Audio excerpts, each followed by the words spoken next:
Hello, Kristine. Do we want to check your sound?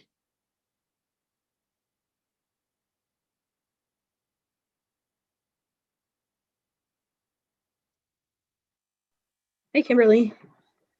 Good evening.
Okay, we're going to go ahead with a couple of sound checks for our applicant team.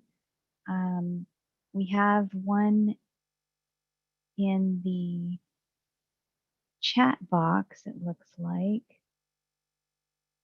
So we'll go ahead and send a prompt for you. And when you respond to that prompt, you should be able to test your sound.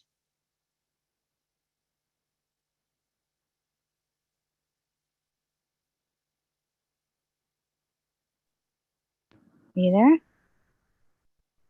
So can you hear me, Kimberly? Yes, we can. Yeah, so if you can go ahead and control that muting setting during the course of the meeting, keep yourself muted when it's appropriate, then we won't have to go through that prompt each and every time. There you go, that's the raised hand, yeah. And then we also have John Paulson with a raised hand. If this is for a sound check, you should be receiving a prompt. Can you hear me, Kimberly? As far as I can see, Rick, you are still unmuted and we can still hear you. So you're going to want to find that little muting setting in your Zoom settings. And then looks like Mr. Paulson, are you unmuted? You want to test Yes, your I sound? am. Can you hear me okay? We can. Great. And then we have also Devin Neary. Hi, can you hear me? Yes, we can. Thank you. All right, if the folks that have unmuted can go ahead and mute your microphone until the appropriate time, that would be great. Okay. Can you hear me, Kimberly? Yes, we can.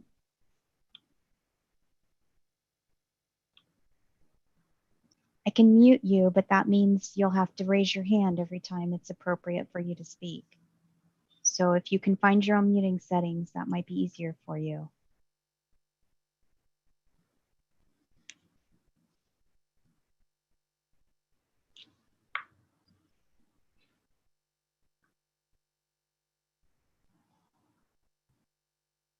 And we do have a couple of phone call-in listeners, so want to advise those folks that in order to raise your hand so that I'll be able to see you in the Zoom meeting format, you press *9 to raise your hand for that.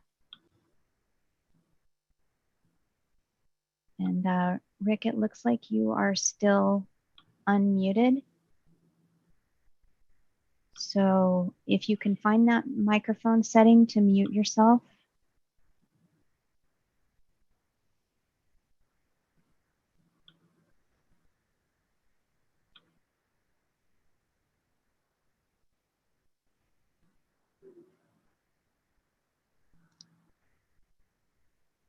Hello, Amy. Good afternoon. Can you can hear me? Yes, I can. Thank you. Okay, so it is 5 o'clock, or it's past 5 o'clock. So thank you for the sound check, and we'll go ahead and get started.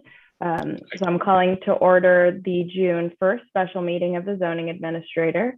I will be acting as the zoning administrator today. My name is Amy Nicholson. I'm a senior planner with the city of Santa Rosa, and I will be conducting the meeting today and welcome your attendance. We are holding today's meeting remotely to comply with the governor's executive order to reduce the transmission of COVID-19. Today's meeting will be conducted by the agenda. Each item will be taken in turn. Each item will be presented by the project planner, and the applicant will be given the opportunity to add to the presentation. Then any interested members of the public may provide comments. In each of these steps, I will acknowledge the appropriate individuals, and those on Zoom can use the raise hand feature, and you'll be recognized by the recording secretary, Kimberly. If you're calling in by phone, you can press *9 to raise your hand if you would like to provide any comments. Any of the actions taken today can be appealed, and the appeal period is 10 days following the date of action.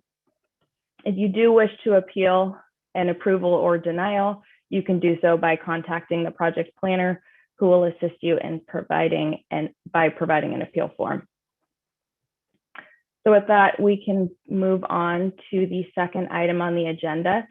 This is an opportunity for public comment for items that are not on the agenda, but are within the zoning administrator's purview.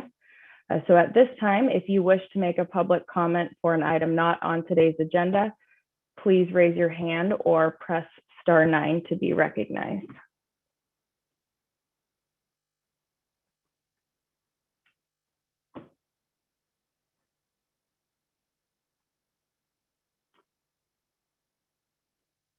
Kimberly, are you seeing any raised hands? I don't see any raised hands. Okay, thank you. I don't either. So with that, we'll go ahead and move into the scheduled items. The first item is a public hearing. This is for minor design review for a site located at 665 Sebastopol Road, and Kristen A. Tumians will be presenting.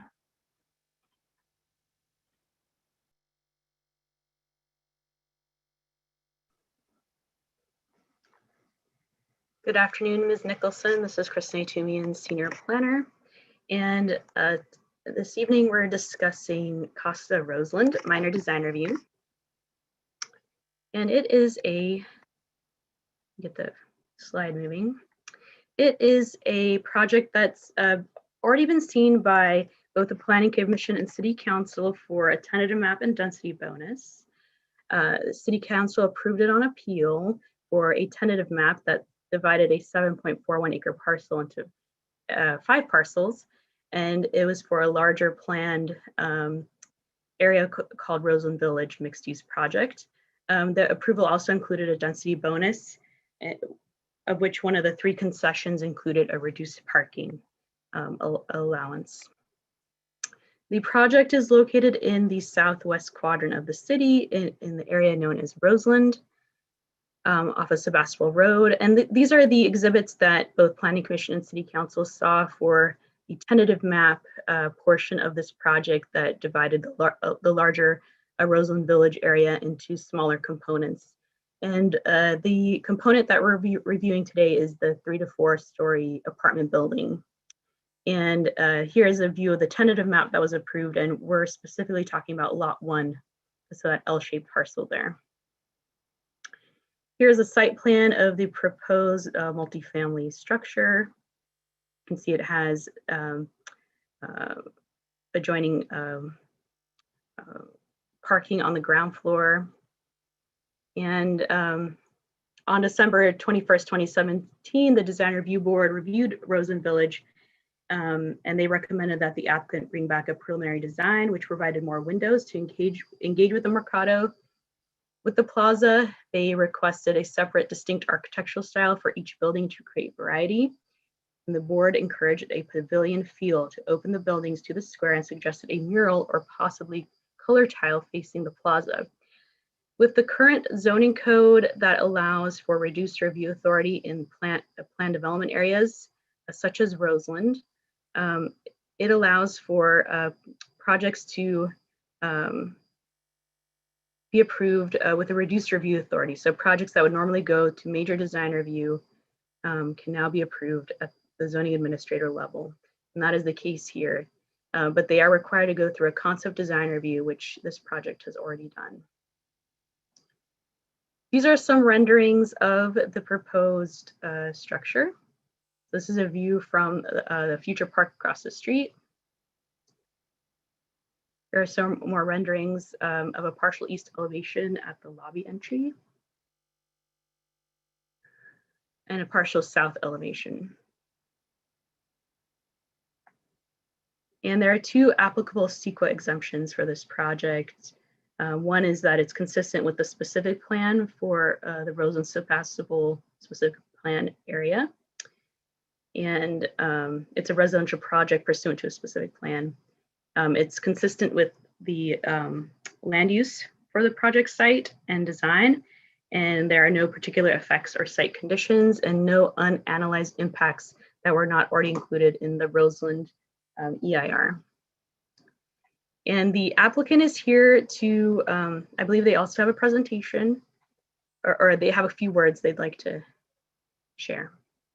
And staff is here if you have any questions or comments, but staff is recommending approval of the minor design review for Casa Roseland.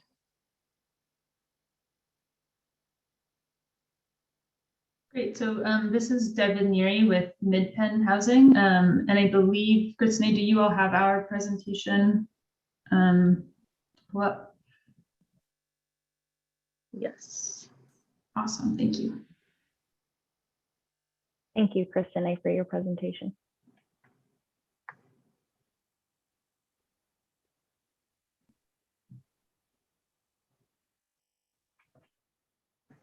Sorry, Ms. Nicholson, I thought I had the applicant's presentation geared up, but I have to go look for it really quickly. So I apologize for the. Not a problem.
Hi, Devin. I'm unable to find your PowerPoint. I don't know if it was ever sent to me.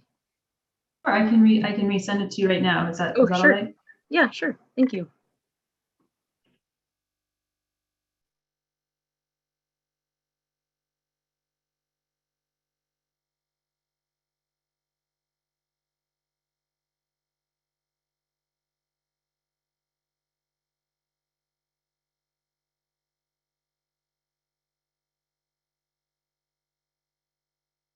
Devin, it might be faster if you shared your screen, actually, because perhaps it's too large of a file.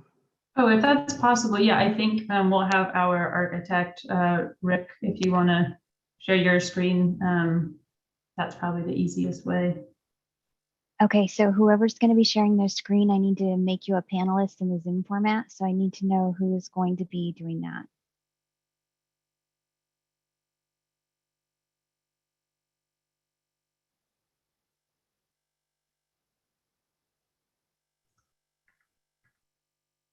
Okay, Um, Rick is responding in the chat that he's not prepared to share the PowerPoint. Okay, Miss Shepherd, I can see the chat here. Can you raise your hand so that I can find you in the list? Okay, here we go. You should receive a prompt, and as soon as you respond to the prompt, you'll be able to re-enter as a panelist. There you go.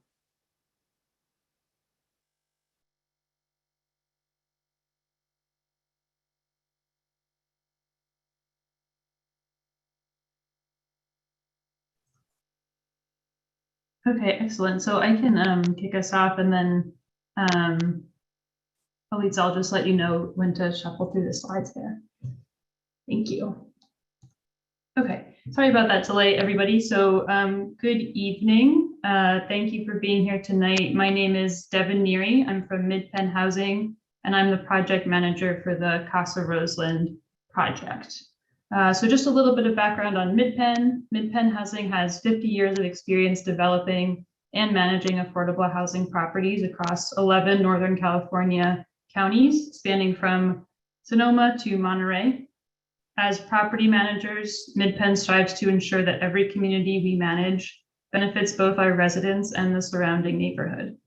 Mid-Penn also provides on-site educational programming and other resident services tailored specifically to the residents living at each property. Next slide, please.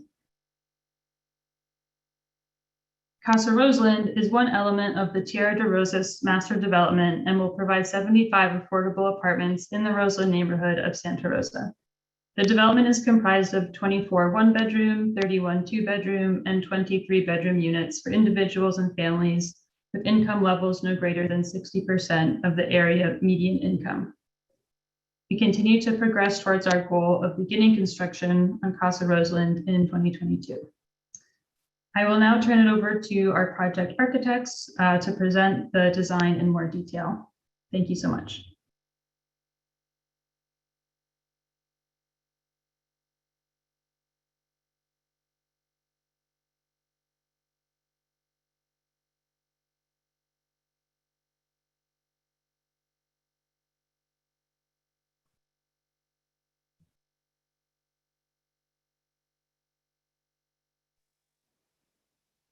So I know we had one person that was having some trouble with their sound. If you called in on a phone, press *9 on that telephone connection, and I'll be able to unmute that phone connection so you'll be able to participate in the meeting.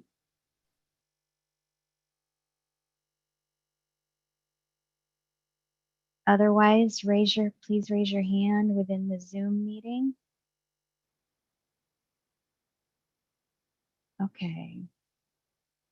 Looks like we have Rick Williams here. Can you hear me? Yes, we can. Okay. I'm sorry. I was having a little trouble with the sound. It doesn't seem to be coming forward. You can hear me now, though? Yes, we hear you just fine. Thank you. Thank you. So my name's Rick Williams, and I'm with Van Meter Williams Pollock, the architects for Mid-Penn Housing, and Lisa Shepherd is with me as well.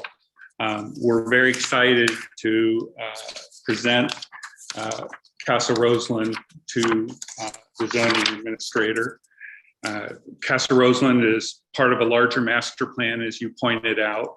It's the site, which is in the teal blue in the upper left-hand corner, is part of the larger master plan development. It's on 1.5 acres at the corner of West and A Streets.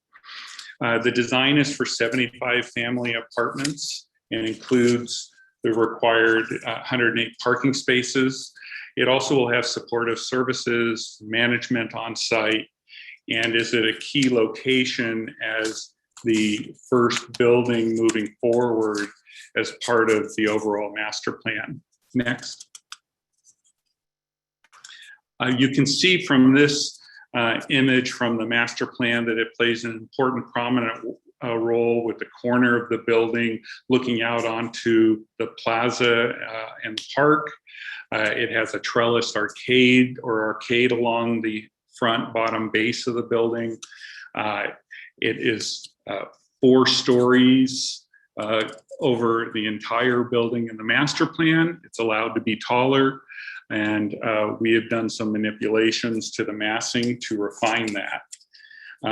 And it has a recessed entry on West Street in the original master plan, which we retained. Next. So this image is from approximately the same view of the refined design for Casa Roseland. It has a prominent corner element and feature. It still has a recessed corner, and it has a trellis around the whole base of the building as it looks out on the plaza and the park. We have modified it, refined the design through a community process, refining the building massing, lowering it along A Street for a more residential character, and reducing the height there, and really emphasizing the corner with a major corner element, which we think is a little stronger than just having a small turret or tower at the corner in the original master plan illustrations. Next, please.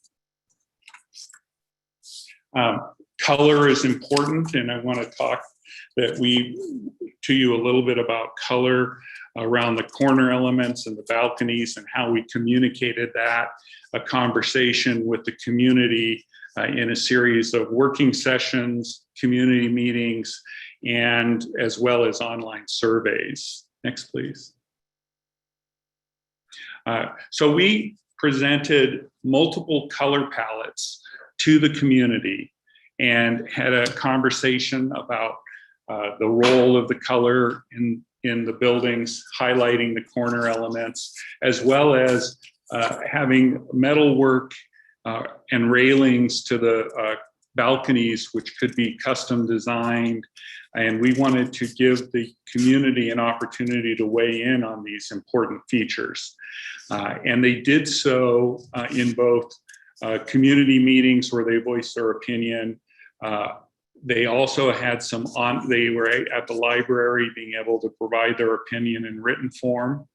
And they also had an online survey that many people addressed as well. Next, please.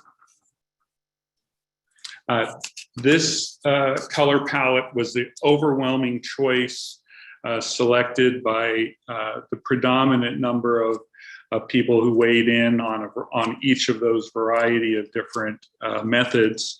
And we were excited for the strong, rich red color on the corner, and then some lighter paletted colors, which are going to be in each of the recesses of the balconies around the entire building in different patterns. So, and then we also, next please, allowed them to select a more organic form to the railings. So a pattern in the railing, cut metal, laser cut metal, which allows a more softness to the railings, which people said they liked the contrast between the building form and the railing design. Next, please. We also made other refinements to the building that started from the inside and reflected itself on the outside as well. But these are minor refinements to the overall master plan concept. Next, please. The corner, we will compare the two variations in a number of images that you see coming forth, but you can see how we consistently were comparing the master plan and going back to that to make sure that we were in the same spirit of the master plan overall. Next. A key aspect that we did was we had common space in the front of the building at the corner, and we retained that, but we moved some of the common space over to the back of the building by the play area so that the community room spaces and teen center could open up to a more private play area so small kids could run in and out of the building in a secure way, while we expanded the A Street residential frontage so that it could become more of a residential street along that entire facade. And if you look at the next slide, you can see how we added the common space on the back, which really connected well to the rear entry to the building from the parking. The barbecue area and the children's play area became an opening from the common community spaces for the residents, while we made the residential area along the front stronger. And then the bike area remained at the corner of the building, retaining a lot of activity on that corner. And the other common space and management offices look out to the corner park, as well as the entry, adding surveillance and security. You can see how the open space and the building relate to each other with the barbecue area, the play area. We have the children's center and the common rooms and other seating areas and activity opening up to the private space for the residents. There's a lot of public open space, but we wanted some private space for the residents as well. Next, please. The children's play area is going to be really fun. It's going to be a place for children to explore. It's not a typical jungle gym type of a play equipment. It's going to be an exploratory space for children to play and climb. Have a little climbing wall for them on the building as well. Next, please. And we're excited to really make it into a landscape feature, which can be for children of young ages, while some of the older kids will be in the adult area, as well as take advantage of the plaza and park across the street. Next, please. We got some really nice elements and features that we're building into it, and we're very excited about how the landscape treatment is really going to reinforce the active areas in the building so that there's a real inside-outdoor relationship. Next, please. You can see from other examples of community rooms, some large and tall that look out into a courtyard, some a little lower but broader in nature that have kitchens areas, as well as children's activity areas that look out and spill out onto the open space. It was really what we were attempting for, as well as having an active bicycle storage and maintenance area so that kids and adults can jump on their bikes, be right outside the building immediately, and off to the park and onto the bike trail right behind the building. Next, please. Some of the building design characteristics. There was a conversation with the design review committee during the master plan process that really discussed having a more contemporary style around the character of the building, so that it wasn't a traditional Spanish colonial style, but was a more contemporary interpretation. And we believed we built on that idea in the overall design of the building, from the massing, the roof forms, as well as the window treatments shown, such as the corner ribbon window to the left or the massing on the right, both of which maintain some of the traditional feel, but in a contemporary manner. And I'll show you how we kind of translated that into a couple of the key elements of the building. Next. If you look at the entry to the building from the master plan, you can see that the corner element was a little taller turret. We have the balconies emphasized with some color behind it. We have the recessed entry, and then we have the trellis in the base on the front. And we've retained those key features while we've characterized them slightly differently. Next. So this is the image from approximately the same view. You can see we have a strong corner element. We have the trellis base, and then we have the recessed entry that we've accented with additional color that mimics the corner, the red color on the corner. But we've also added a little roof deck on the second level, which allows people to be active, add additional activity and gathering over the top of the front entryway. And then in there, we also mimic the railings of the separate residential balconies with a form that is simple and similar to the corner element as well. And you can see the corner windows on the right-hand side of the entryway, where you can see how we've wrapped it and picked up some of that character that we saw in the last photograph. Next, please. On the other side of that same corner, where we previously in the master plan illustrated either a trellis or an arcade, we have chosen to retain the trellis and wrap it around the corner rather than having two separate elements. Next, please. So you can see from this image, we still have the strong corner element. We have the trellis. That's emphasizing the entry to the bike area and access to the street from there. And then we have a series of residential steps. And rather than having only one or two entries, we now have 4 apartment home entries along the street, making A Street much more of a residential street and giving it a little bit clearer identity, where before it was kind of half residential, half common space. We wanted to emphasize the corner is common and the rest of the street is residential. And we think we've carried that through. Next, please. So that when you look at the sidewalk and the street view, you see the entryway, you see the stoops and the porches covered, and we've retained a little bit of that trellis accent as you proceed down the street, but it's different but similar in vocabulary to what's at the corner elements as well. Well, we think having a little more residential activity along the street there will give it a little more of a residential character and identity to that streetscape. Next, please.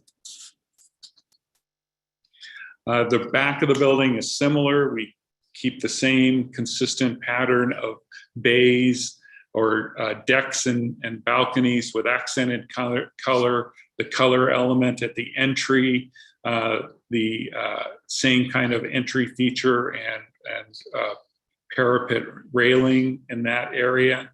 And then we have a strong base. In this instance, it's the garage area, but it keeps that same base, middle, and top characteristic that is on the front of the building, where here we have flat roofs. We had sloped roofs on the front to bring the roof elevation down on the front of the building. Next, please.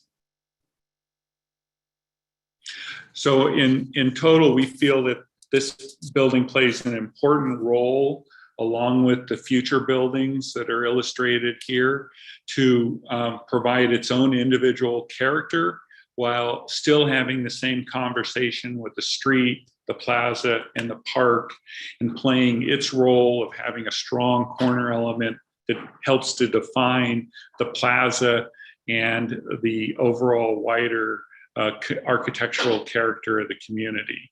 Next, please. And we feel that it'll be a strong addition to the neighborhood. It will add a lot of vibrancy and visual interest. And we feel that and hope that you feel the same, that this will be a strong addition to the Roseland community and this master plan development as well. And with that, I'd just like to thank you for the opportunity to present this vision. It's been well received by the community, and we're looking forward to any questions that you might have.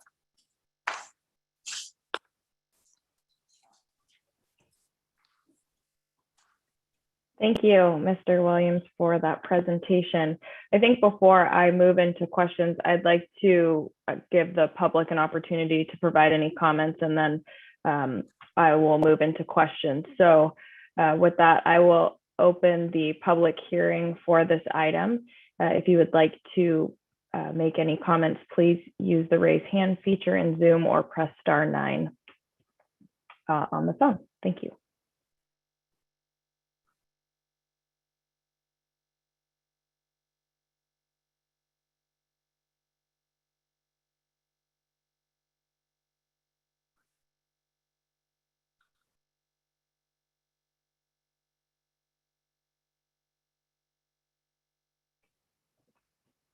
Okay, let's go ahead and start with John Paulson for the first public comment, please. Unmute yourself. I did. Thank you very much. I am John Paulson, 555 Sebastopol Road, and I'm the adjacent property owner east of this project.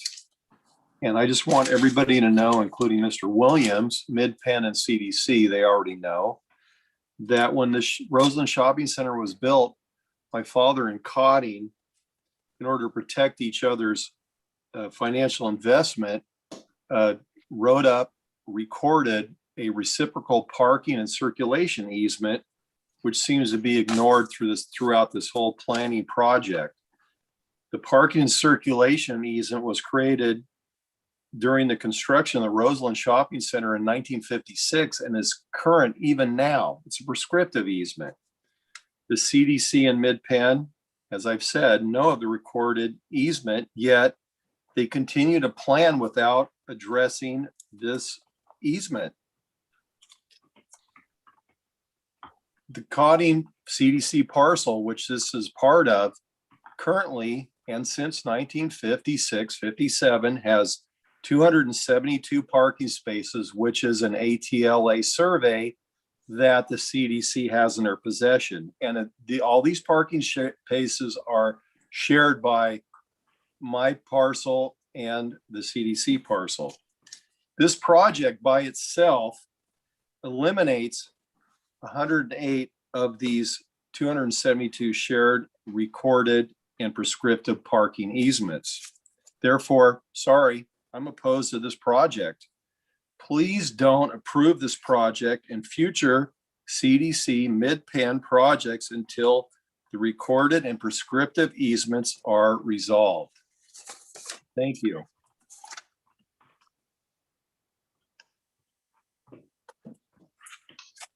Thank you, Mr. Paulson, for that comment. Next, Jesus Guzman.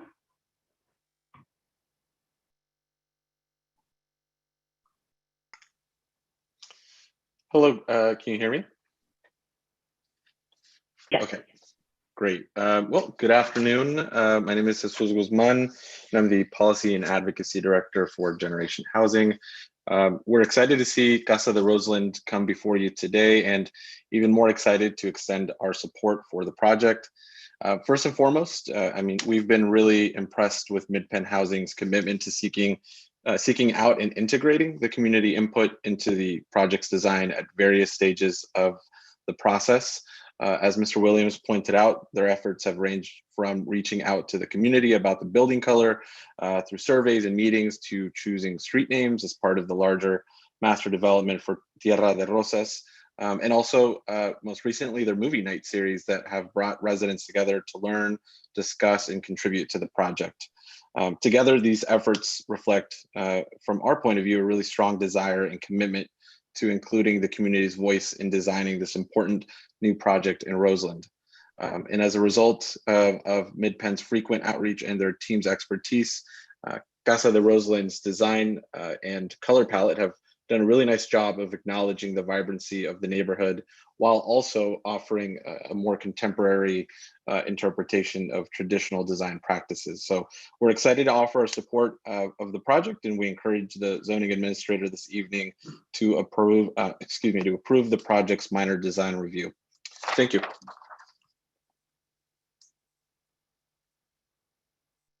Thank you. And the last hand I see is Erin Reinberg. Hi, good evening, everyone. I'm a Roseland resident off of Burbank Avenue, and this is the type of project that I like to see as the development going into Roseland. It's centered in an industrial, more business space. It's not taking away farmland. It's providing community space. It's in some ways, I wish it was actually a bigger project so that more affordable housing can go into these areas where there is a spot for community to access resources. So I just wanted to take this opportunity to share that these are the types of projects that should be going in and the spaces that they should be going into so that we can both preserve Roseland's rural characteristics while also recognizing these urban spaces moving to the future. So I hope the city will take that to heart as they look at putting in more affordable housing and make sure that they're strategically approving projects like this one in appropriate areas. I am in favor of this project. Thank you.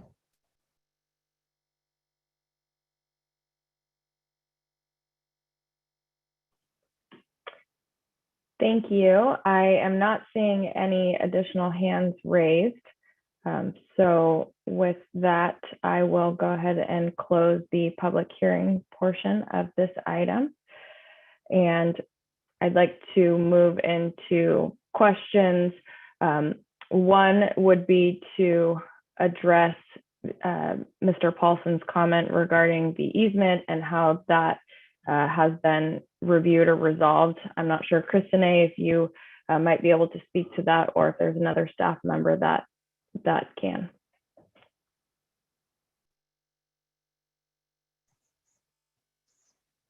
Hi, Ms. Nicholson. I'm trying to contact the staff engineer that reviewed the project.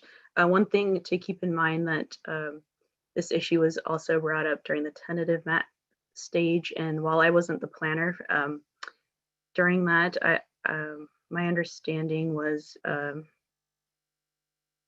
issues were resolved enough to approve the tentative map.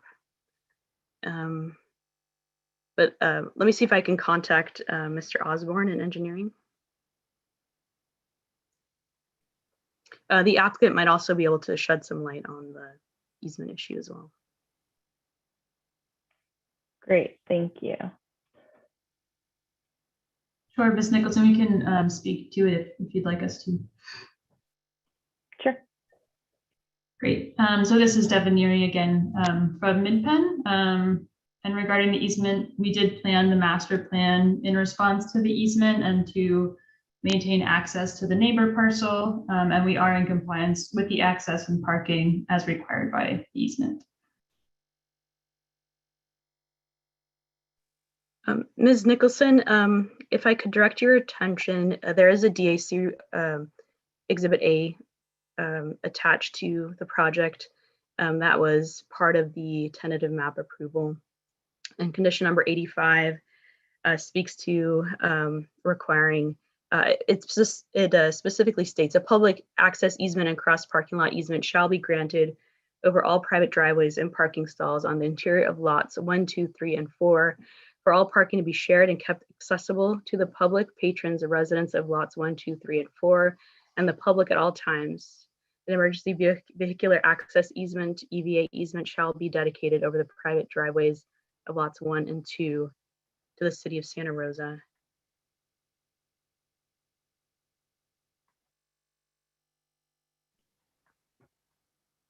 Okay, great. Thank you for bringing my attention to that condition. And that was the DAC report that was adopted with the tentative map approval. That's correct. Okay, great. Thank you. I just have a few questions for the applicant team, or really one question. I was interested when you spoke about the community process for the design of this portion of the project. And I was just wondering what kind of, it sounded like you had some online and also perhaps in person. I'm just wondering if you can tell me a little bit more about how or who you engaged and what time period and what forum that took place.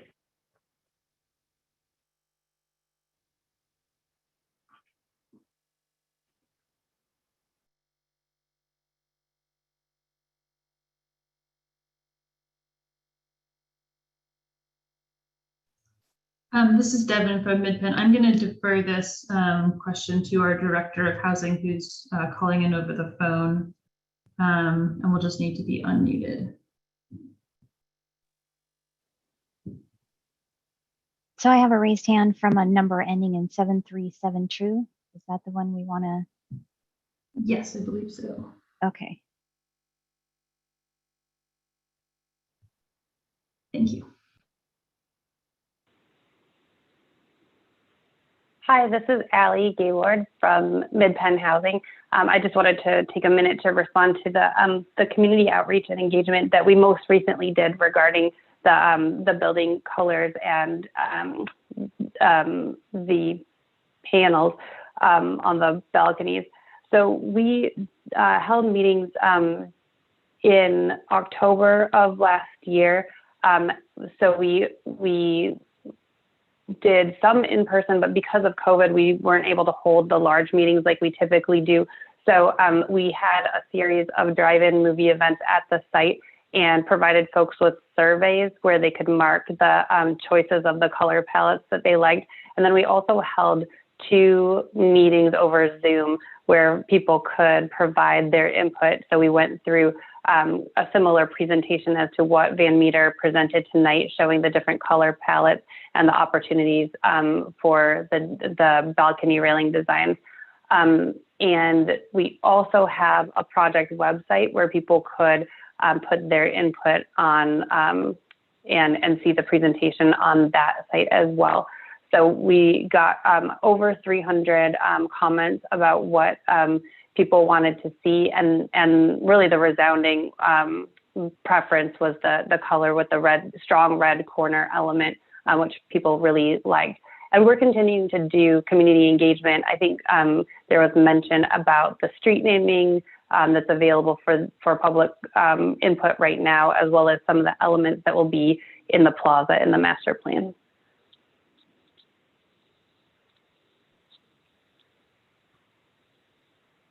Great, thank you so much.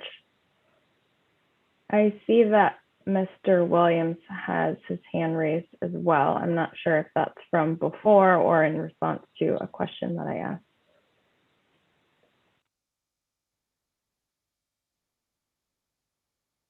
It was from before. Okay, great, thank you.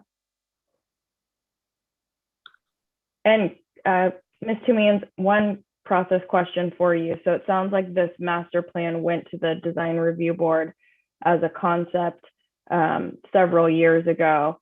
And so the architecture has changed since the design review board provided comments, and that was well outlined in the applicant's presentation, but that the comments that the design review board made appear to be reflected in the plans that are before the zoning administrator today. Is that what you found in your analysis? Yes, and I included the minutes from the design review board concept design review so that you have that for your records. The original design did have a more Spanish style, and the main request for this component of the project was to not be tied to that style in particular. And I believe the applicant has addressed that in changes to the parapet, the color palette, and the railings. It is a much more modern take, and it departs from the original design that the design review board didn't think was necessarily appropriate for the Roseland Village area. Okay, great, thank you. So I do not have any further questions. I appreciate the presentation and also how just seeing how the design has evolved, and also the community engagement piece is an extra step, and I appreciate that as well. As it relates to the easement, I feel based on the approvals that were already granted by the Planning Commission for the tentative map, that was addressed, that the site plan was approved during that time, and there are conditions in the adopted Development Advisory Committee report, which are attached to this agenda today. So with that, I will be approving this project. Thank you.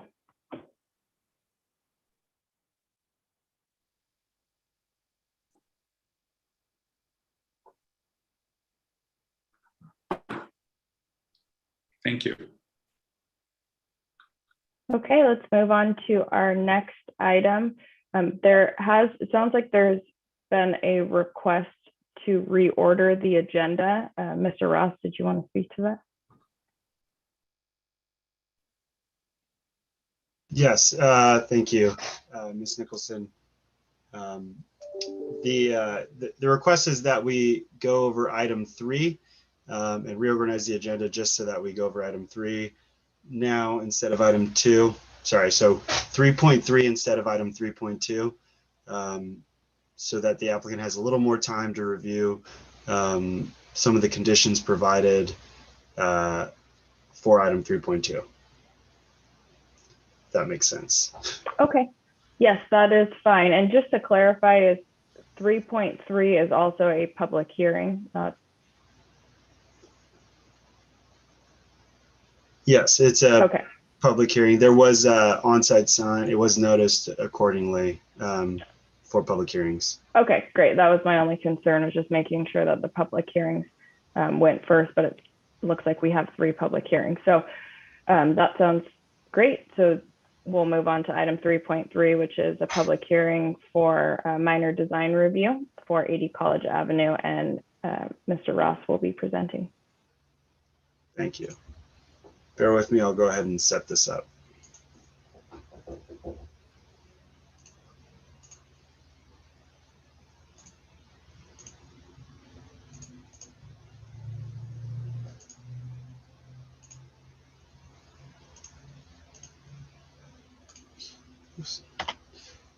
Do you see that?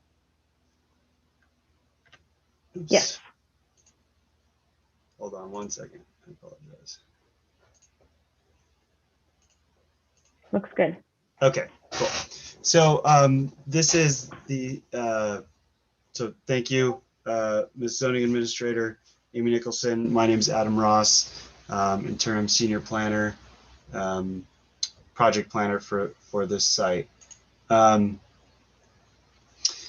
item before you is actually, it's a public hearing for changes to a previously approved housing project known as Sage Commons. So the site is 80 College. It's on College and Cleveland Avenue. I'll show a little bit more of that, but the item was approved in June of 2019.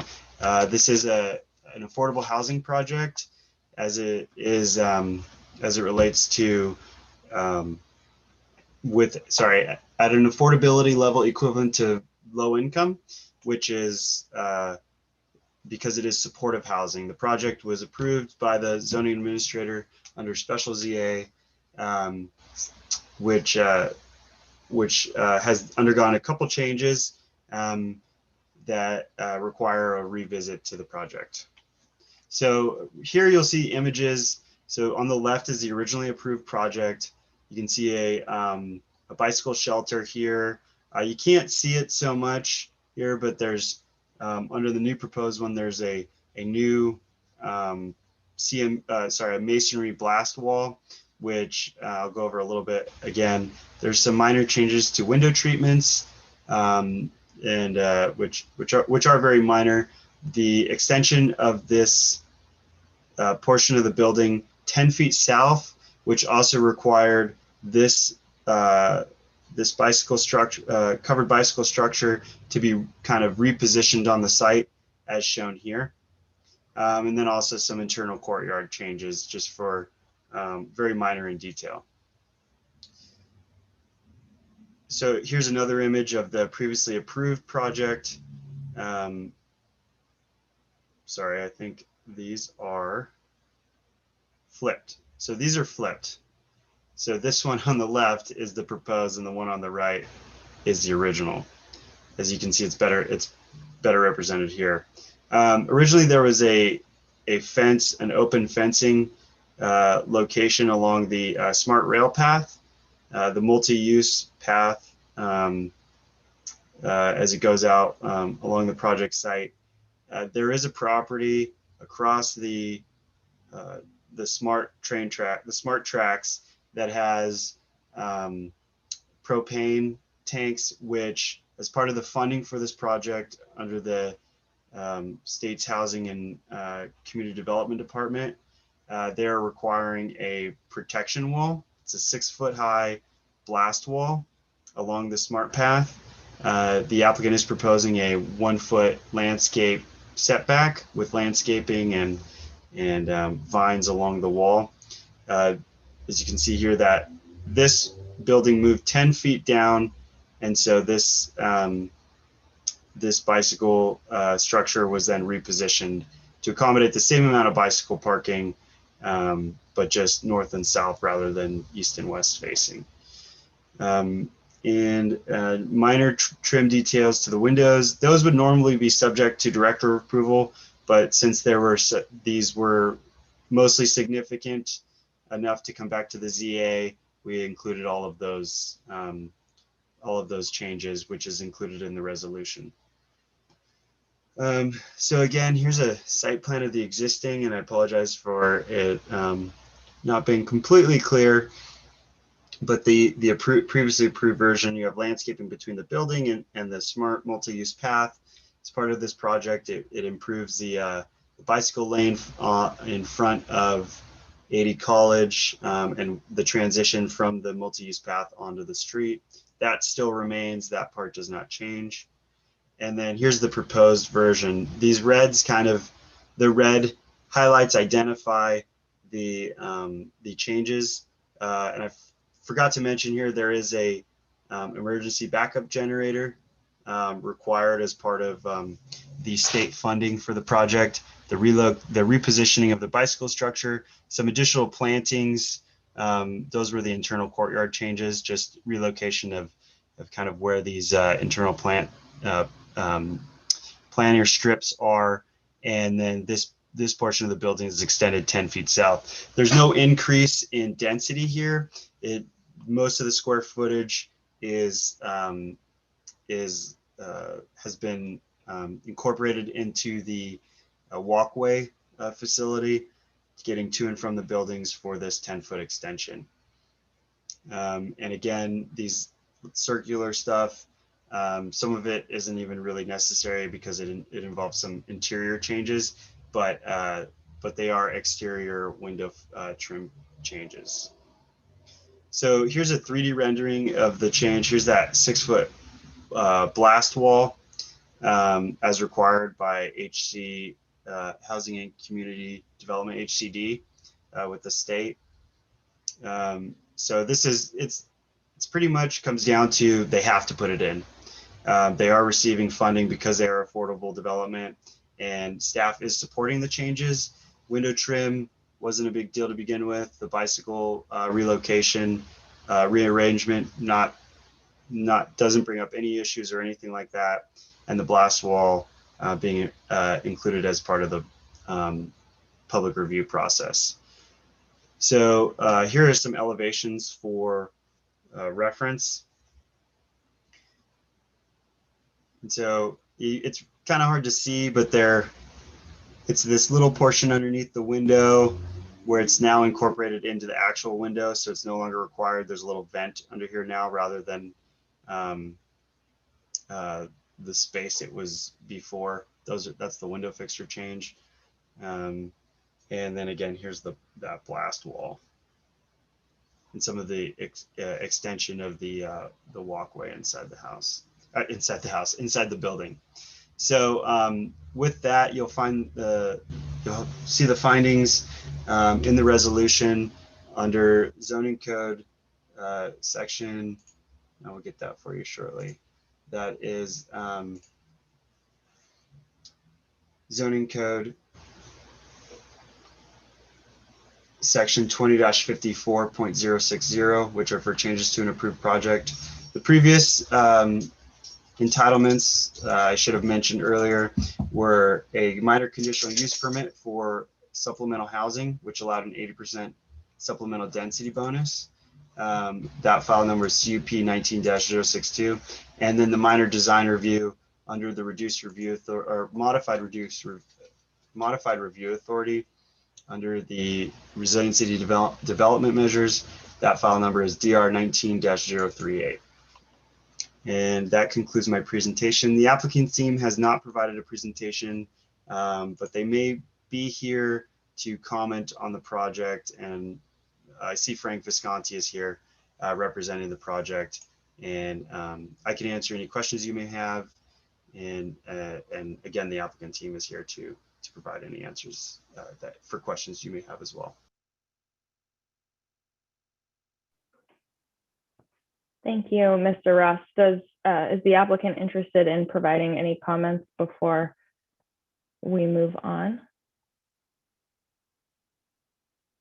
If so, please raise your hand or press the *9 feature on your phone. Thank you. Hi, this is Frank Visconti from Rollbrook, the architects. No, actually, I think he covered all the issues. It was mainly the blast wall. There are two 20,000 gallon propane tanks at the suburban propane, so so that sort of triggered the requirement to mitigate, in case of a blast. So. But I think he covered everything well, and if there are any questions, I can certainly answer any in more detail. Great, thank you.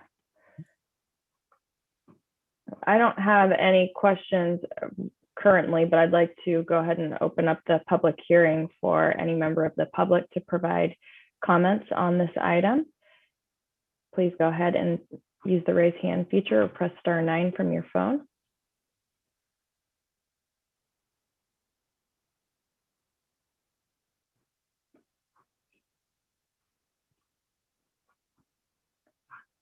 Give it just another moment. I'm not seeing any raised hands.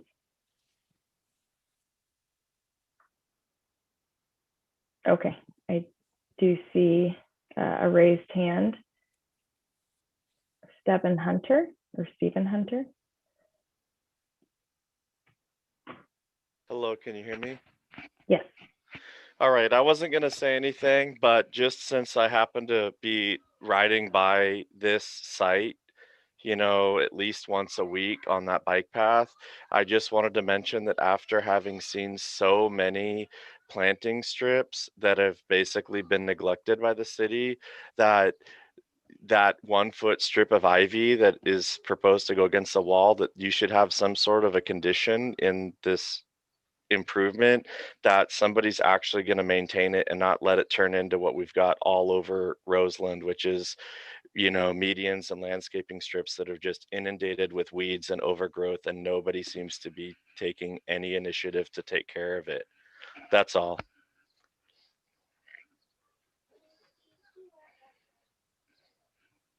Thank you so much.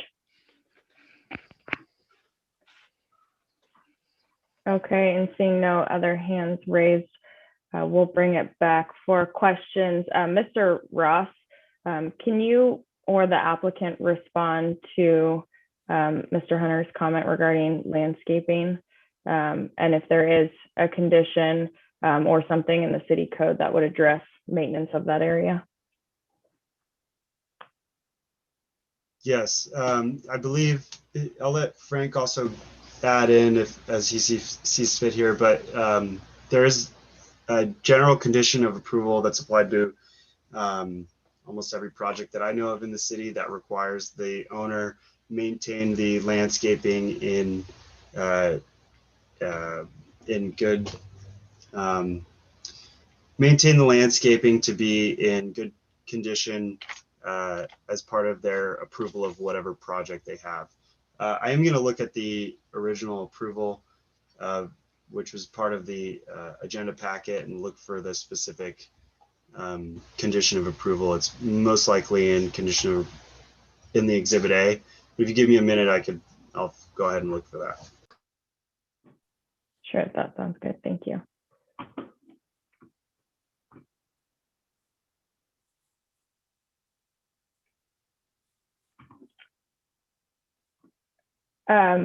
While Mr. Ross is looking into that, I would just provide some general comments. I think that the changes are pretty minor and understandable as it relates to the funding needs.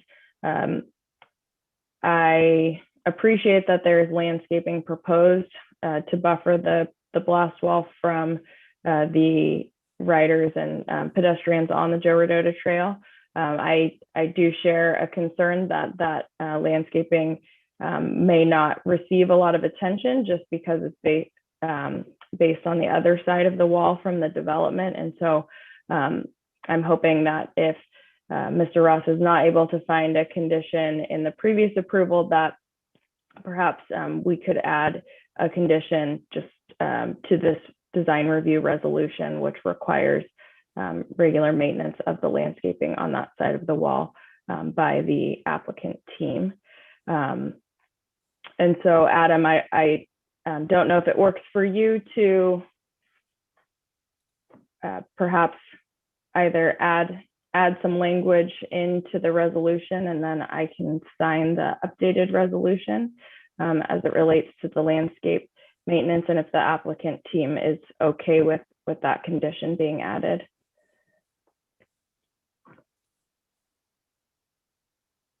Go ahead, Mr. Visconti. Oh, I didn't realize I was unmuted. Yes, I think we will be receptive to that. The main reason why we wanted to do that was also, or one of the primary reasons we wanted to do that was to inhibit graffiti on the wall. So we came up with the idea of a particular type of ivy through Don McNair, our landscape architect, with the irrigated strip.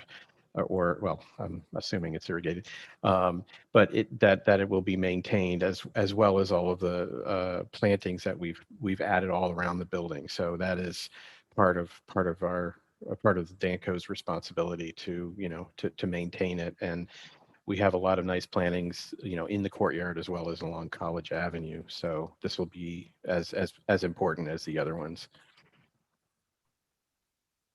Great, thank you. Yeah, and I found looking at the, it's not in the Exhibit A, but in the design review resolution, DR 19-038, which is the original approval, we have two conditions that kind of addresses that. And we can provide a more specific one if you would like. We have, sorry, so it was.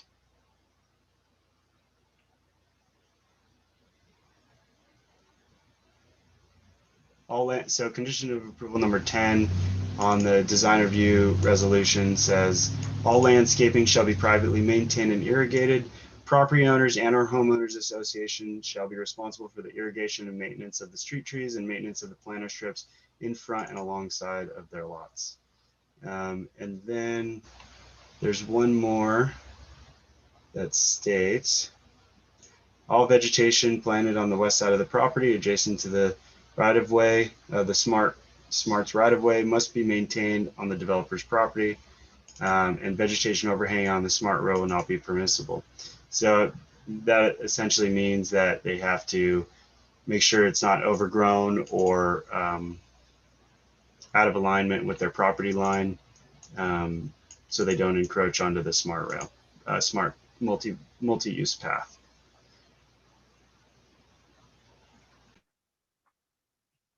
Okay, if you think that second condition you read adequately addresses maintenance of that landscaping, then I don't think we need to add an additional condition.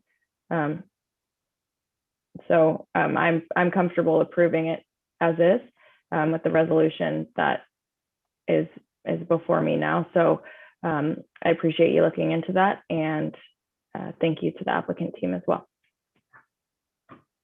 Thank you. Thank you. Okay, so we will move on to the third and final item for this evening. This is item 3.2.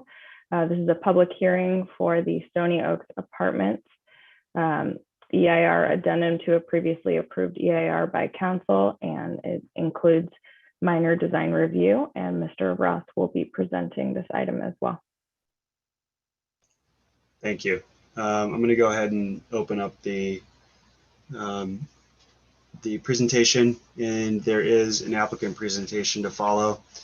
So just give me a few minutes.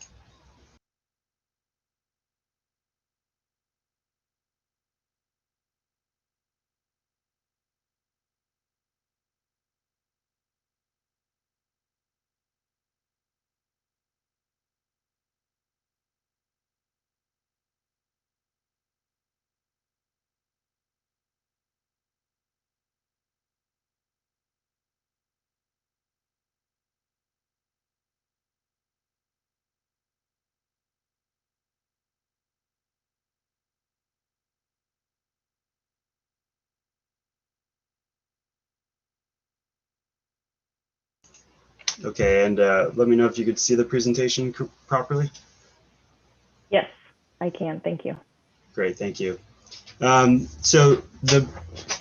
you, Ms. Zoning Administrator, for the opportunity to present the project before you, which is the Stony Oaks Apartments. It's a minor design review subject to the Resilient City Development Measures. The site is located at 2542 Old Stony Point Road, and I am interim senior planner, Adam Ross, with the Planning and Economic Development Department. The project, like I previously stated, is a special ZA approval. That means a public hearing that starts at or after 5 p.m. For a modified review authority under the Resilient City Development Measures in Zoning Code Section 20-16.070. So normally it'd be a major design review. In this case, it's a minor design review after there is a concept design review, for which one was held with the project on February 18th of this year, 2021. What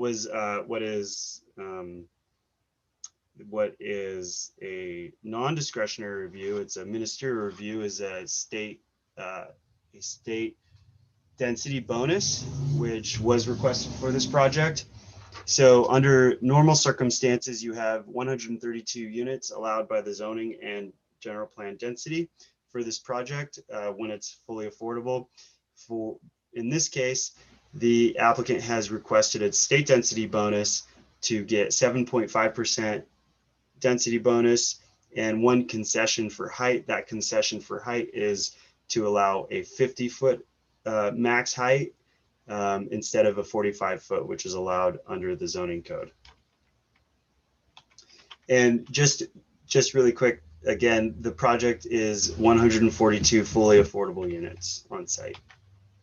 So here's a location. It's in the southwest quadrant of the city within the Roseland area, Roseland specific plan area. As you can see here, Stony Point Road, and then it's off Old Stony Point Road with a little bit of frontage off Hearn Avenue. There's an existing oak grove in the front of the property that is to be preserved and maintained as part of this project to the greatest extent feasible. And I'll show in the site plan a little bit more. You'll see what that would look like. So more about the project. It's one building, 4 stories high. It does have 2- and 3-story elements on each end of the building. So as it gets closer to the surrounding existing residences, it tapers down. It steps down to 3- and 2-story elements. It includes 1, 2, and 3 bedroom units. Again, a 7.5% state density bonus and 1 concession. That is not part of the review of this project. This is only the design review. It's within the Roseland Priority Development Area, and it is consistent with the Roseland Sebastopol Roads specific plan development standards. And I will go over that a little bit more later. So again, there's the oak grove preservation at the entrance, some of the passive on-site amenities. Others include children's play area and some other outdoor seating areas for families and residents to enjoy. Total parking provided for this project is 185 spaces. That is, I believe, roughly 1.5 spaces for every 2- and 3-bedroom units and 1 space for every 1-bedroom unit. That is a maximum that we can ask for as stated in California Government Code Section 65915 subsection P1. So with that, it complies with parking standards for the project site. So here's the entrance. Here's the oak grove that's being preserved in the front. There's a little bit of passive amenities, just some park benches and areas to sit and stuff. Here's a children's play area. Here's some other outdoor spaces. There's grills. Internally, you'll find laundry rooms, office spaces, flex spaces to be used by the residences, the residents, I should say, future residents. There's landscaping around the entire perimeter of the site. and street trees are also included. That would be part of the public improvements, is updating the what's currently non-existing frontage for the site to have sidewalk that matches the northern portion and leads into the temporary path on the southern portion. Here's some 3D renderings. Some of the comments which are outlined in the the recommendations and considerations provided by the Design Review Board on February 18th of this year are included in the resolution. And some of those include changing to this kind of a butterfly type roof, and some of the materials you see here. I'll let the applicant team kind of go over that a bit more into greater detail during their presentation. So here's some more 3D renderings. So this is, sorry, I should go back here. This is just looking into the site. This would be if I was coming in from the Oak Grove area. Here's another version of that on the just the other side. So the first image was looking right here. Here's the east portion of the project site. Some more renderings for you. And again, I'll let the applicant team, the design professionals, really go into those specific details of the design. And here's the colors and material board. Here's the landscape plans. It's the same. It's the same image taken from the earlier site plan. Here's a close-up of that area that's between the that's part of the Oak Grove. That's between the old Stony Point Road and the building, the proposed building on the project site. And down here kind of denotes where that. If you look at the bottom of the screen, it denotes where that is exactly as well. So here's some more. And then again, the child play area, and it's just some more outdoor space. Here's some fencing to be proposed. Traffic for the site, it did include a traffic impact study. As part of VMT, this site is within a major transit corridor due to the close proximity to some quality bus stops on Stony Point Road, and is also in the screening for VMT maps, which is provided on the city's website, which comes from the Office of Planning and Research. I think I said that right, OPR. But overall, these are some of the highlights. It creates 51 AM and 62 PM peak hour trips.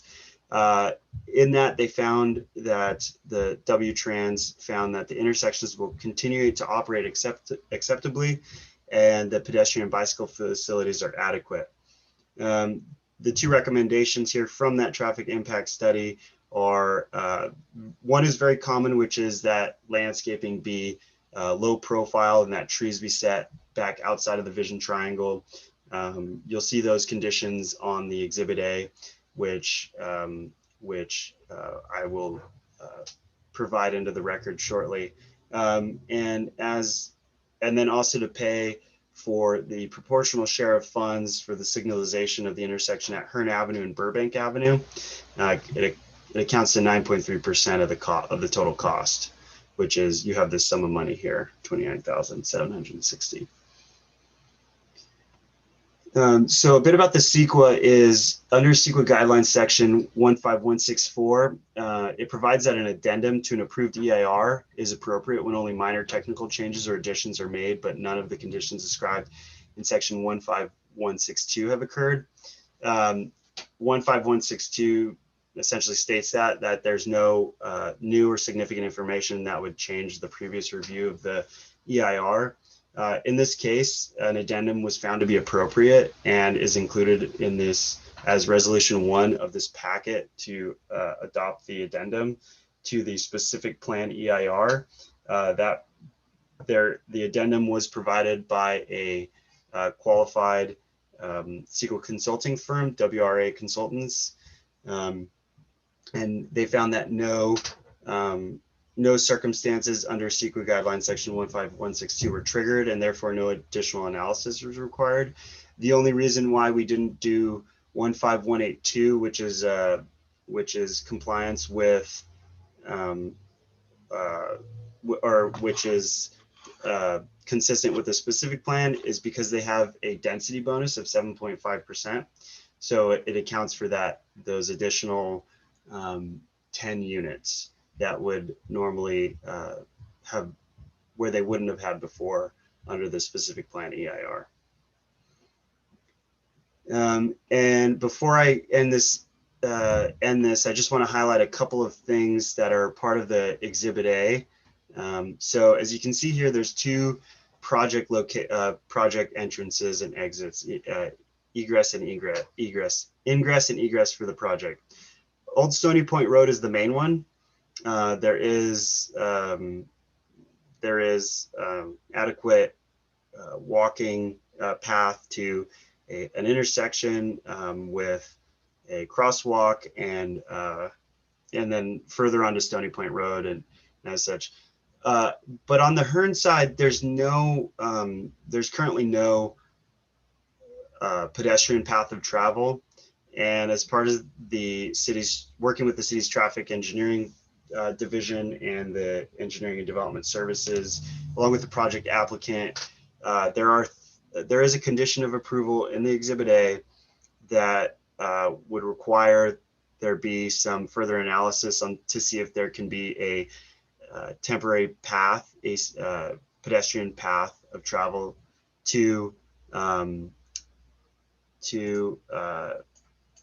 that would go from the Hearn exit to Arrowhead Drive, and then provide a crosswalk there.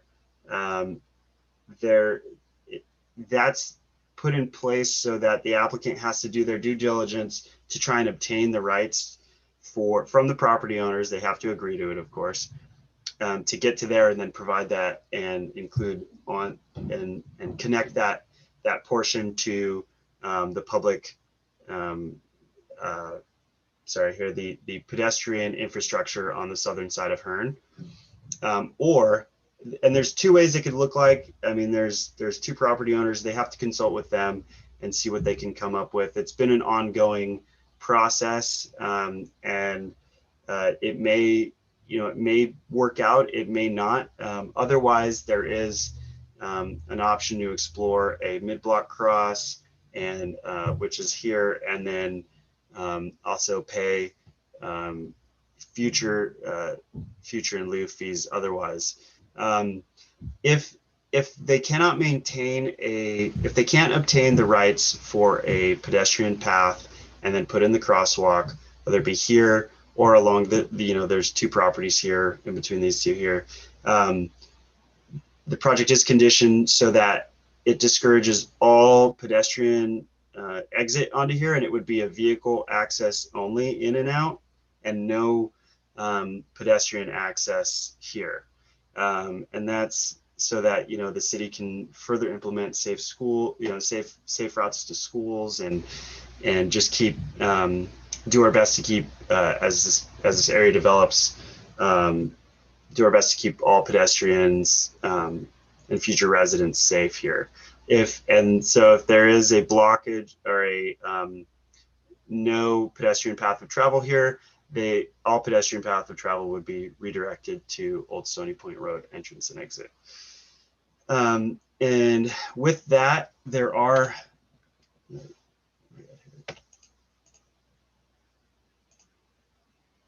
so then just to finish up here, there is an applicant presentation. There are a couple of clerical corrections to be provided to both resolutions.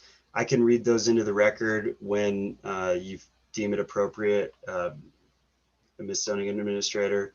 And there was also an Exhibit A produced and provided for the applicant team, and it's prior to this meeting. and it's not part of the agenda.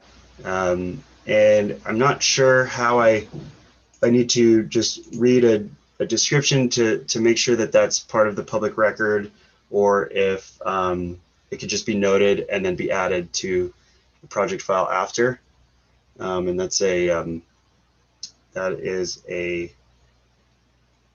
question for you, I think, and maybe maybe some others in the city that we can try and work on right now.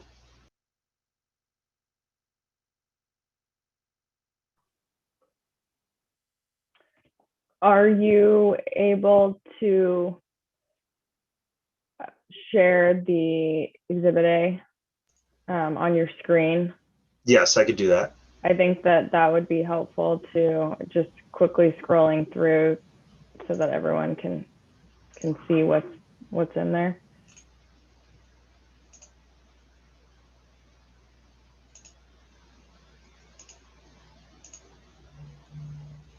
And then do you see that Exhibit A?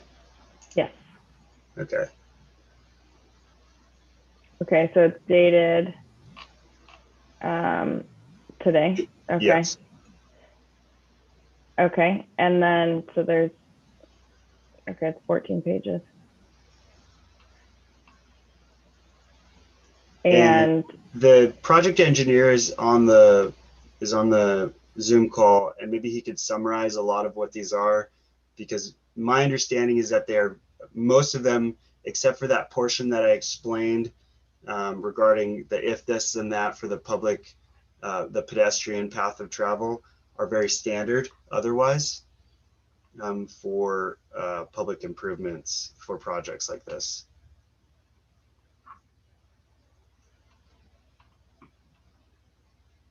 okay, and you mentioned that did Jesus want to characterize these? I just in looking through it, I see that a lot of them are the city standards that are typically applied to new development projects. And I understand that the applicant team has received these, reviewed them, and accepts them as well. They may. They are reviewing it, and they will kind of go over it, I think, during this. If they have any concerns, they could discuss it. And that's, the project engineer is here to provide any responses to any of their concerns as well. Okay. Perhaps maybe we can, thank you for sharing that, move into the applicant presentation, if there is one. There is. I'll open it up right now. Great, thank you.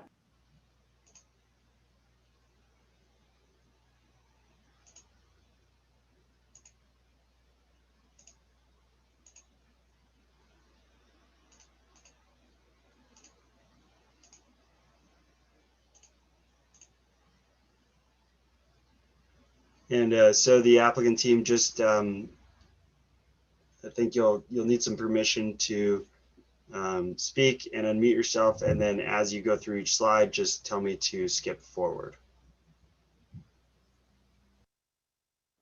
I have 2 raised hands and I need to narrow it down to 1.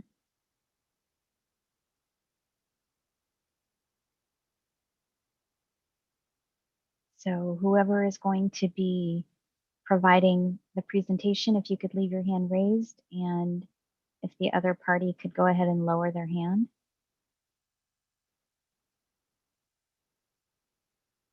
Or if we're gonna go ahead and hear from both of you.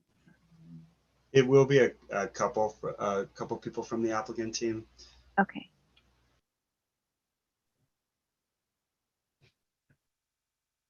Can you guys hear me okay? Yes. Great. Good evening, everyone.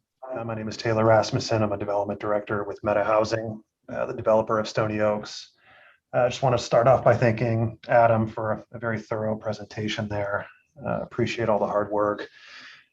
We can jump down to that next slide. Yeah, so just a brief background on Meta. Our main focus is on ground up new construction of affordable housing all throughout the state of California. We've developed over 7,000 units to date, take a lot of pride in the quality of design, construction quality, and resident service offerings that are in place at our communities.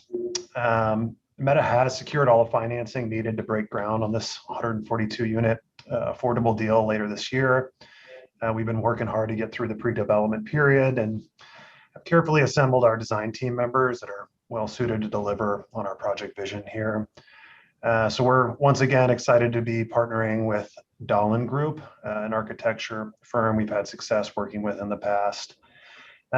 Before handing it off to the Dahlin team, as Adam noted, I think we do want to run through some of the clarifications on the resolutions on the back end of this, I guess, presentation or discussion, and hope that those are taken into consideration with the final decision. And then I think we might have just had some clarification questions on the way that section 18 is written within Exhibit A.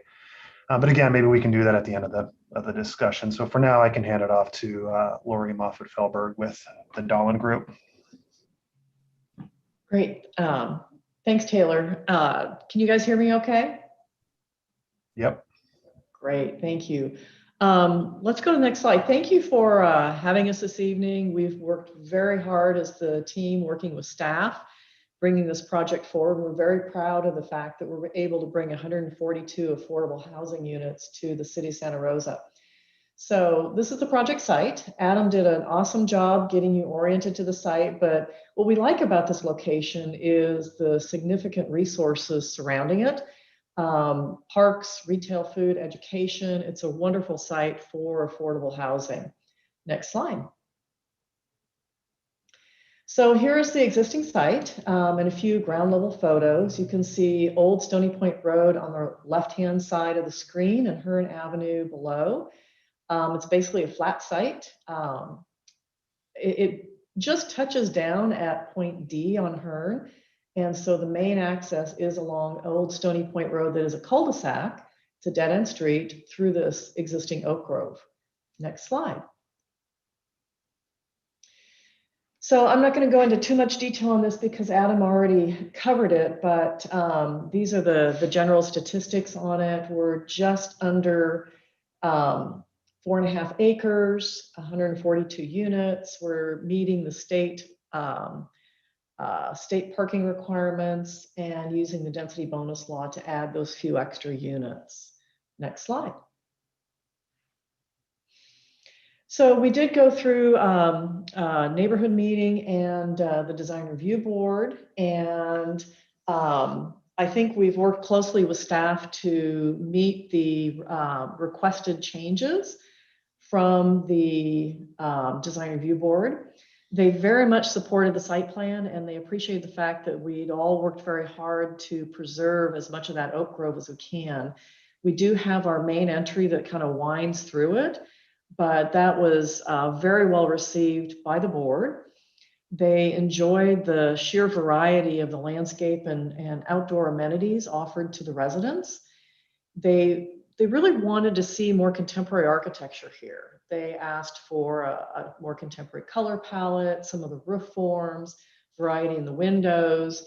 And so Adam touched on those, and I'll get into a little bit more detail as we go through it. Next slide. So also, as he noted, we do meet the Roseland area Sebastopol Road specific plan standards. And so again, providing this level of affordable housing in this location and meeting all those guidelines, again, working very closely with staff to do so. Next slide. So here you can see the site plan. On the left-hand side is Old Stony Point Road with the main vehicular and pedestrian access through that oak grove. The building is generally in the center of the site with parking around the outside, screened from the surrounding neighborhood through the landscaping along the perimeter. And then the amenity spaces are sprinkled along the length of the building. And interior, they're really oriented towards those outdoor amenity spaces. We felt it was really important to highlight this left-hand side, kind of the western side of the site, because of that unique feature of the oak grove. And so really clustered both the passive space and the more active space in the community room looking out at it. It really provides a wonderful entry and first arrival point into the community, and then broke up the building through various massing techniques and outdoor spaces along the length of it. Next slide. So this is what you would see as you come into the site. You pop out through those trees. There's some massive trees on the northern side, and you see the outdoor space right in front of the main community room with all the different activities for families right there highlighted on the site. You've just passed through the oak grove with the passive amenities. You see these kind of butterfly form parapets that give a lot of shape to the top line of the building. And then you see the articulation of the massing all the way down the length of the building with the color blocking, the change in roof forms, the change in colors and materials that gives a lot of movement along the length of the building. Next slide. So this is really that same view, but if you were looking from, well, if you were flying a little bit, it's a little up in the air, but from that passive open space under the trees. So this is seeing the other length of the building, the south side of the building. And as Adam noted, we do step down along the arms, if you will, that meet the neighborhood down to 3 stories, then finally down to 2 stories. But this is how you can really see the engagement of that outdoor space between the large windows of the community room that really open that up to create this indoor-outdoor lifestyle for the residents and take advantage of the California climate and the view into the oak grove from that community room. Next slide. So this is really the view from Hearn, because we only touched down at that one little spot on the site. We brought the scale of the building down to 2 stories and created this really interesting in and out pattern with the massing going from 2 stories to 3 stories to 4 stories, using the colors and material changes, the change in the windows that were requested by design review, to really highlight the fact that there is a lot of articulation and a lot of actually complexity to the visual form of the building, even though the structural system is still very simple. Next slide. And this is from that same end of the building. You can see the 2-story massing on the left-hand side. And this is looking down the northern side of the building where you get that still in and out of the massing, the color blocking, the change in materials.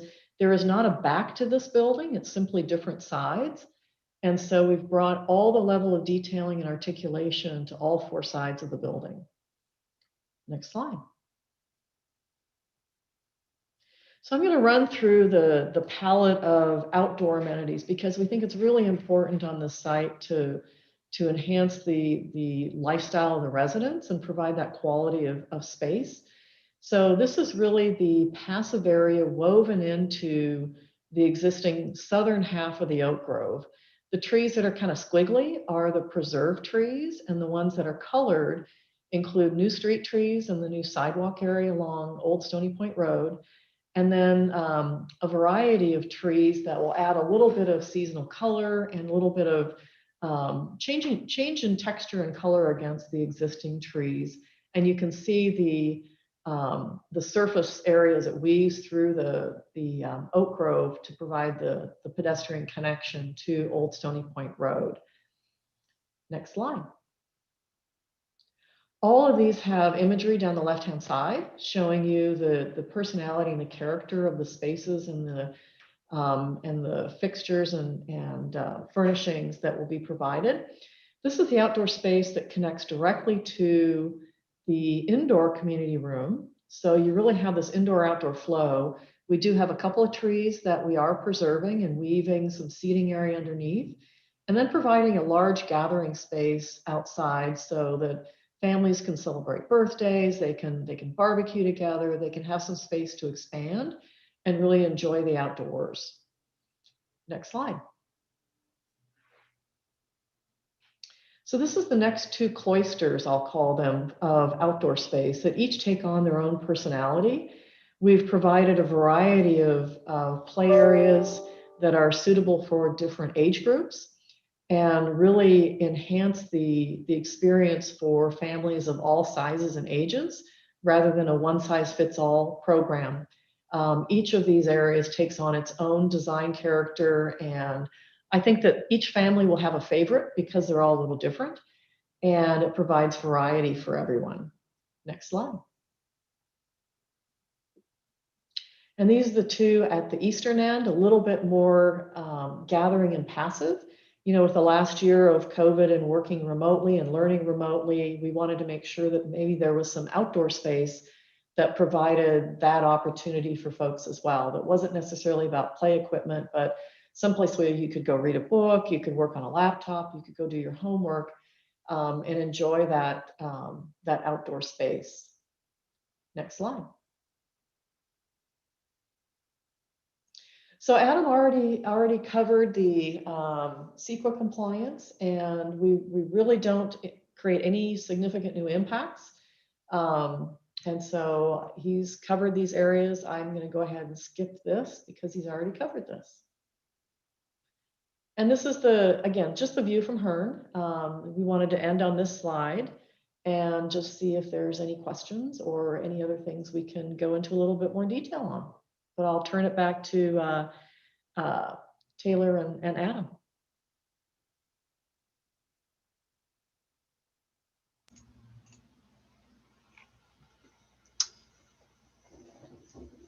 Thank you, Ms. Zoning Administrator. Do you have any questions or anything? I don't have any questions right now. I'd like to open the public hearing for comments first, and then we can move into discussing the Exhibit A. So with that, I will go ahead and open up the public hearing. Please use the raise hand feature or press *9 if you're calling in. Okay, first we have Erin Reinberg. Hi, good evening again. There's lots of concerns with this project. Zoning issues, location, traffic, height, density. When I think of the first presentation tonight, that place was done in an appropriate area for a 4-story building with direct access to public resources. Whereas this project's being shoved once again into a open space lot, jeopardizing trees, jeopardizing native species. It does not take into account the traffic that's already impacted on Old Stony Point Road from the current apartment townhouse complex to the north. There is constant overflow of traffic and parking in this area. And this is just going to exacerbate that. I'm also very concerned hearing that the city would even consider forcing neighbors to give up their land for a public road access, walkway. To think that you can just divide somebody's property in half and walk down it, whether it's along the front or down the middle like you showed, shows a complete lack of care for current residents and a desire just to build for the sake of destroying Roseland and taking away the open spaces that make it the space that it is. The height, there should not be a 4-story building in this rural residential area. That needs to be centered along Sebastopol Road, along these areas that are more of a city center. Why is this one a 4-story when that first one was not? There's just a lot of issues with this project, and to say that it won't have any environmental impact is a blatant lie. To skip over that slide so quickly is in poor taste by the developer here. And to think that the neighborhood is on board with this project is a complete fallacy. I really hope the zoning administration thinks really hard about approving such a dense property in an area that is not suitable for this type of development. We need to preserve our rural and open spaces. We need to put it in parks first before we keep inundating Roseland with all of this high density housing that does nothing for the local residents and the community.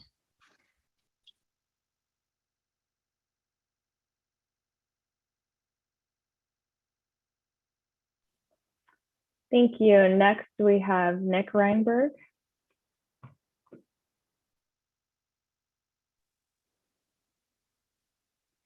I just would like to remind our attendees that we've typically kept our zoning administrator format fairly casual. We want to try to make our public comment limited to 3 minutes. Thank you.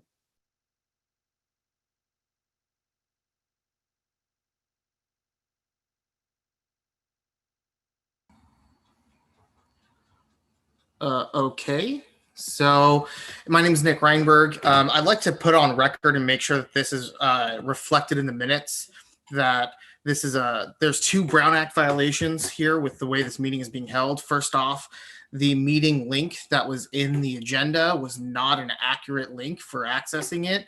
Editing was required, and thus a violation of the Brown Act. Furthermore, a Brown Act violation is occurring with this Exhibit A that was not attached to the agenda.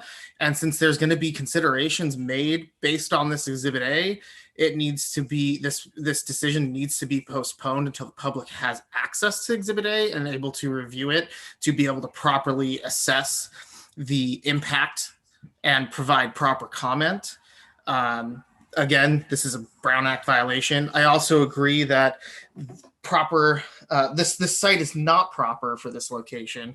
The size and just the sheer size of it with the amount of population it's going to bring in is going to overflow the traffic on Hearn, causing potential fire danger because of the already large population that is in this area, as well as significant environmental impacts. And I agree with the previous speaker regarding the insensitivity of the developer and just blowing past that slide. I also want to put on record that Adam Ross is notorious for Brown Act violations and not providing documentation proper for hearings as this, such as his 1400 Burbank Avenue blunder, which he then covered up and blatantly lied at appeal. And so I want to make sure that the record is accurate in that he did not properly provide the Exhibit A that is going to be discussed after public comment, so that this way that record can be preserved accurately if an appeal on this is to be taken up by the public. I'm finished. Thank you.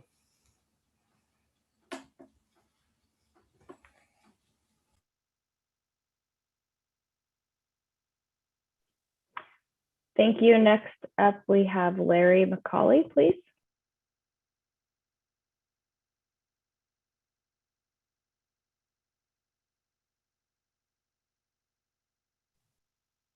Hello, can you hear me? Yes, I can. Thank you. Okay, great. Thank you for hearing me.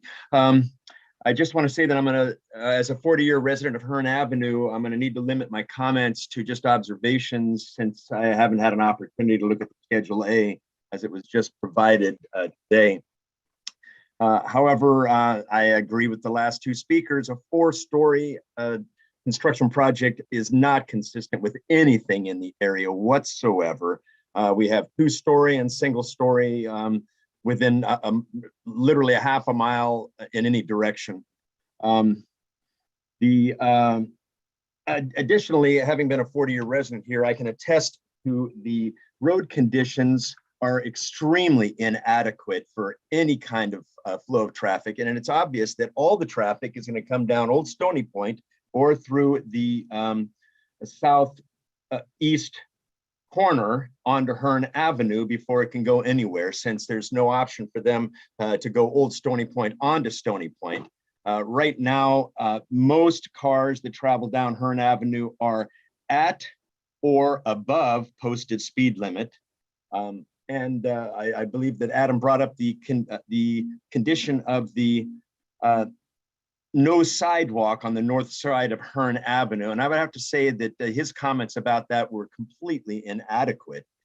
My experience is that people will, as they come down Old Stony Point Road will unlikely to walk across the street to come to the sidewalk that's on the south side of Hearn, and will actually walk in the street, as I've seen people all day long, every day of the week, Monday through Sunday, for the last how many years since they did the revamp on Hearn Avenue. My recommendation there is, if you're going to do a sidewalk, you need to go all the way from Old Stony Point to Burbank, where you're planning to put the light in, because people will not do a crossover from there to the sidewalk. They will take the easiest path, which is going to be in the street, especially kids. Now, in Santa Rosa, we have a history of being lackadaisical about providing safe passage for kids going to school, and have had deaths that we should never, ever forget, that we've had to put pathways in, and late in the game. So we want to consider that too. Let's see.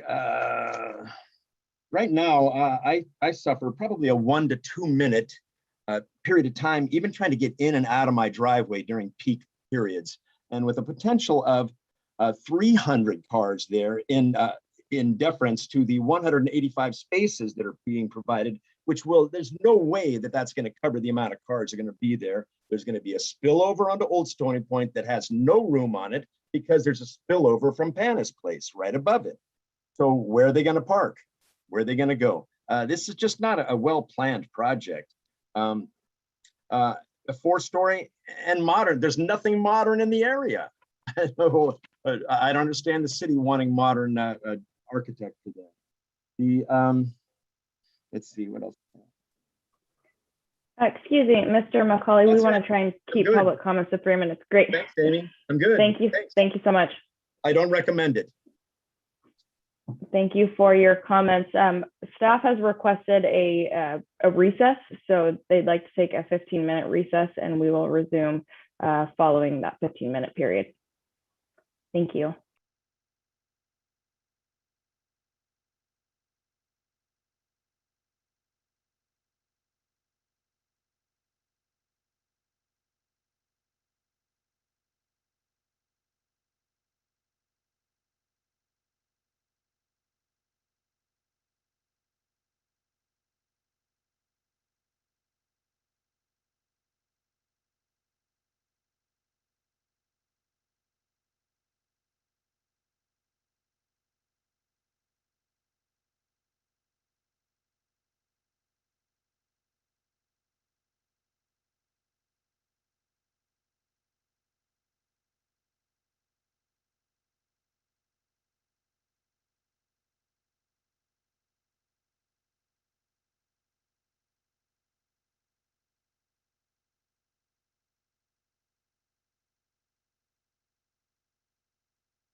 Just want to take a moment to thank all of our attendees for their patience. We just need a few more moments. Thank you.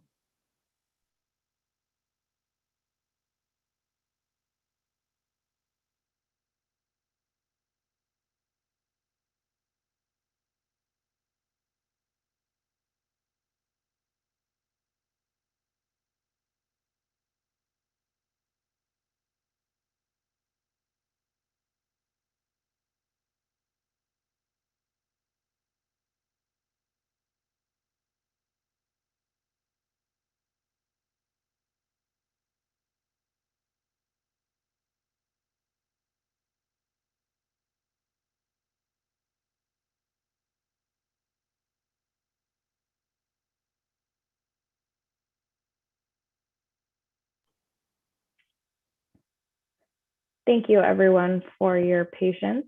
I appreciate the public comments that were raised this evening. They will be taken into, or they are now part of the public record, and those comments that were questions, those will be considered by staff.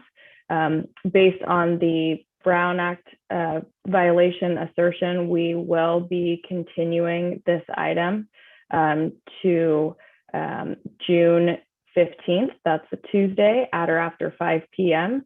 And this will allow ample time for the public to be able to review the Exhibit A document provided by engineering. So with that, I will go ahead and conclude this evening's meeting. Again, this item will be continued to June 15th. It will be a special meeting of the zoning administrator at or after 5 p.m. Thank you.